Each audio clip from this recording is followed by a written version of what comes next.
مصر ضد نيوزيلندا، الجولة الثانية في المجموعة السابعة بكأس العالم 2026.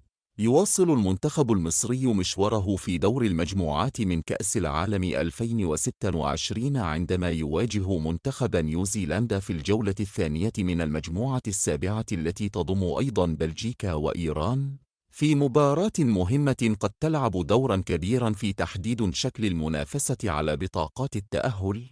الفراعنة يدخلون هذه المواجهة وهم يدركون أن هذه المباراة تختلف عن الأولى، فهي خطوة حاسمة نحو تعزيز فرص التأهل، لذلك سيكون التركيز أكبر على استغلال الفرص وتحسين الفعالية الهجومية مع الحفاظ على التوازن الدفاعي أمام خصم منظم.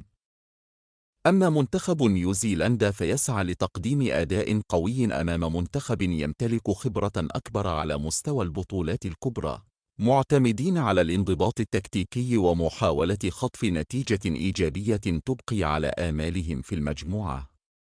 وتقام المباراة يوم الأحد 21 من يونيو 2026 في تمام الساعة 9 مساء بتوقيت شرق الولايات المتحدة، ما يعني أنها ستكون في فجر يوم الاثنين 22 من يونيو لسنة 2026 في الدول العربية، حيث تنطلق عند الساعة 2 صباحا بتوقيت تونس والجزائر والمغرب، وفي الساعة 3 صباحا بتوقيت مصر وليبيا، بينما تبدأ عند الساعة 4 صباحا بتوقيت السعودية وقطر والعراق.